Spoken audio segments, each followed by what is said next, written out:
야곱이 멀고 험한 길을 여행하여 목적지인 밧다나람에 무사히 도착합니다.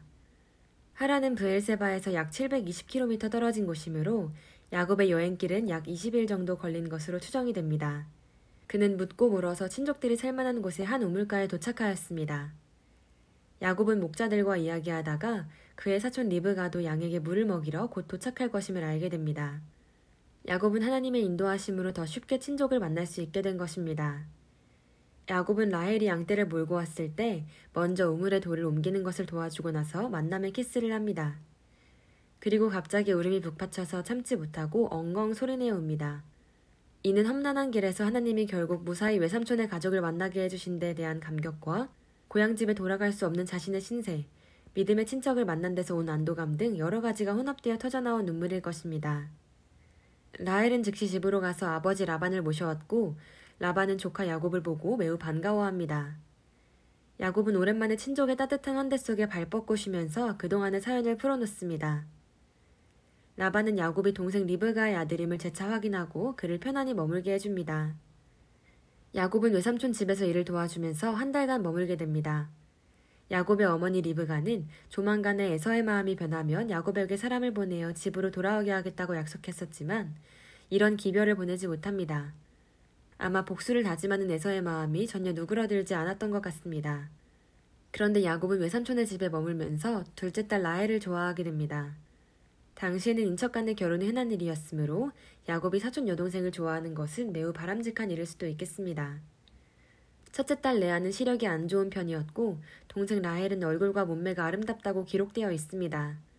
레아는 아마 시력 문제뿐만 아니라 육체적인 매력에서도 라헬보다는 부족했을 것이라 추정이 됩니다. 한 달쯤 지나가 외삼촌 라반은 야곱이 집으로 돌아가기가 쉽지 않다는 것을 깨닫고 그를 계속해서 일꾼으로 쓸 계획을 세웁니다. 라반은 아무리 조카지만 무료로 일을 시킬 수는 없지. 너에게 임금을 어떻게 계산해주면 좋겠니? 하고 물어옵니다. 그러자 야곱은 라헬을 아내로 주신다면 지참금이 없으니 7년간 무임으로 일을 해드리겠습니다 하는 제안을 합니다. 이제 사랑하는 어머니와 집에 돌아갈 생각은 까마득히 잊어버리고 사랑하는 라헬을 얻기 위해 7년간 이곳에 머물 생각을 하는 것입니다. 당시에는 남자가 결혼하기 위해서는 지참금을 지불해야만 했습니다. 딸을 출가시키면 그만큼의 노동력이 감소하므로 이에 대해 보상한다는 의미인 것입니다.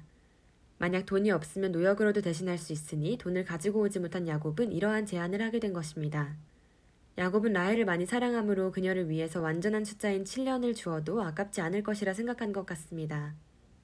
라반은 한 달 동안 관찰한 결과 야곱이 성실하고 유능한 목자인 것을 알아보고 그를 인력이 부족한 자신의 집에서 오래 일시키고 싶었습니다. 그런데 야곱이 먼저 이런 제안을 하니 라반이 흔쾌히 받아들입니다. 딸을 남에게 보내는 것보다는 친척에게 줄 수 있으니 더 잘된 것입니다. 이렇게 해서 저주를 자처하면서 편법을 썼던 리브가는 사랑하는 야곱의 얼굴을 영영 못 보게 됩니다. 야곱은 라헬을 사랑하는 마음에 그녀를 아내로 삼을 날만 기다리고 열심히 일하며 7년을 수일같이 보냅니다.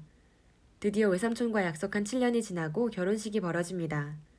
라반은 결혼잔치를 열었고 행사는 순조롭게 진행되는 것 같았습니다. 그런데 라반은 신혼방에 라헬이 아닌 그의 언니인 레아를 들여보냅니다.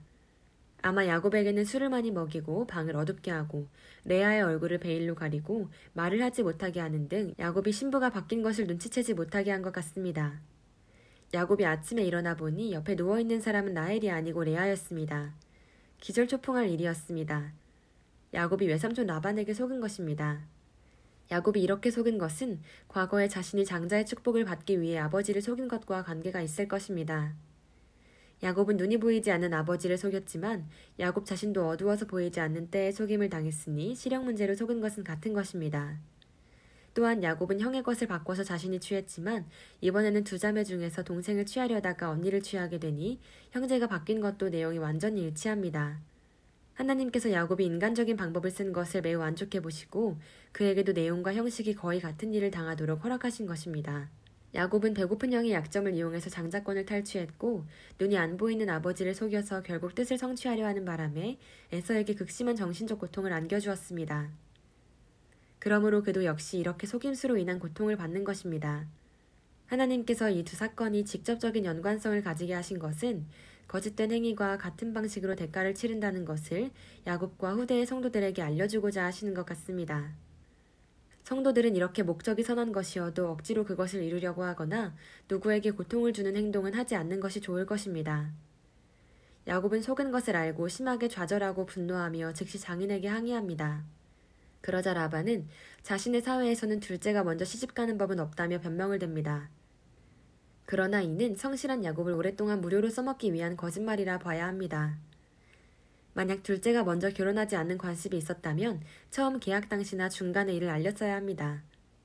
야곱이 억지 방법으로 복을 얻으려 했듯이 라반도 자신의 복을 위해서 억지 방법을 쓴 것입니다. 만약 7년 봉사 대가로 라헬을 준 후에 레아도 줄 테니 7년간 더 일하라 하면 야곱은 그 제안을 거절했을 것입니다.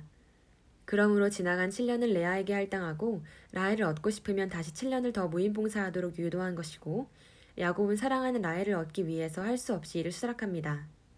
그런데 하나님께서는 이런 결혼을 좋아하지 않으십니다. 하나님은 처음부터 인간들에게 일부 일처를 지시하셨습니다. 뿐만 아니라 후에 레위기에서는 너는 아내가 생존할 동안에 그의 자매를 데려다가 그의 하체를 범하여 그로 질투나게 하지 말지니라 는 말씀으로 두 자매를 동시에 아내로 삼는 것을 금하셨습니다. 아직은 하나님께서 이를 금하는 말씀을 하지 않았던 때이지만 인륜적인 면에서만 봐도 이는 매우 잔인한 짓입니다. 왜냐하면 남편이 둘 중에 한 명은 더 사랑하고 한 명은 덜 사랑할 것이 명백하기 때문입니다. 이렇게 되면 사랑을 덜 받는 자매는 늘 외로움과 질투의 고통에 시달리고 다른 부인이 된 자신의 혈육에 대한 증오를 품고 살아야 하기 때문입니다. 인생의 다른 짐들도 무거운데 아무 잘못도 없이 한 사람이 평생 동안 추가로 이런 고통의 짐을 지고 살아야 한다는 것입니다. 라반의 욕심과 거짓말로 인해 야곱의 가정에는 질투와 시기와 분쟁이 끊임없이 이어집니다. 레아와 라헬 두 자매는 결혼 전에는 친숙한 자매지간이었다 할지라도 야곱의 두 아내가 된 후부터는 남편의 사랑을 쟁취하기 위해 부분적으로는 서로 적대관계가 됩니다. 야곱은 늘 라헬만 사랑하고 그녀와 많은 시간을 보내며 레아와는 별로 함께하지 않는 편이므로 레아는 늘 외로웠던 것입니다. 그런데 믿음적인 면에서 레아는 유일신 여호와에 대한 바른 믿음이 있는 사람입니다. 그러나 라헬은 하나님만 전적으로 믿기보다는 그의 아버지의 신앙을 따라 우상도 함께 믿는 혼합주의 신앙을 가진 사람이었습니다. 하나님께서 믿음 없는 에서보다 믿음 있는 야곱을 더 사랑하셨듯이 이 두 자매의 경우에도 믿음이 깊은 레아를 더 사랑하신 것 같습니다. 하나님께서는 남편의 사랑을 받지 못하는 레아를 불쌍히 여기시고 그녀에게는 자녀를 잘 낳게 하셔서 먼저 4명의 아들을 낳습니다. 당시에는 엄마가 자녀의 이름을 짓는 경우가 많았는데 레아가 지어준 이름들의 의미를 보면 그녀가 얼마나 많이 남편 없는 외로운 날을 보냈는지 알 수 있습니다. 첫 아들 르우벤은 보라 아들이라는 뜻으로서 남편의 사랑을 받지 못해 괴로웠는데 아들을 낳은 후 남편의 사랑을 더 받을 것으로 알고 여호와께 감사하며 지은 것입니다. 둘째 아들 시므온은 자기의 괴로운 기도를 하나님이 들으셨다는 뜻으로 지은 것입니다. 셋째 아들 레위는 이 아들로 인해 자기가 남편과 더 가까워질 것을 바라며 지은 이름입니다. 그런데 넷째 아들의 이름은 찬송함이라는 의미인 유다로 짓습니다. 이때쯤에는 레아의 믿음이 더 깊어져서 오로지 하나님을 찬양하는 의미의 이름을 지은 것입니다. 하나님께서 레아의 이런 순수한 믿음을 보시고 유다를 통해 그리스도의 계보가 이어지게 하는 복을 주시지 않았을까 추정이 됩니다. 야곱이 지금까지 당한 괴로움과 앞으로 당할 고통의 많은 부분은 그가 저지른 옳지 않은 일의 결과로 발생하는 것입니다. 이를 통해 믿음의 성도들은 하나님을 위한 일일지라도 누구에게 피해를 주거나 싸우거나 원한을 사지 말아야 할 것임을 생각할 수 있습니다. 우리가 말씀에 따라 선한 삶을 살려고 노력한다면 야곱이 당한 불필요한 고통 같은 것은 많이 피하며 살 수 있지 않을까 생각합니다. 시청해주셔서 감사합니다.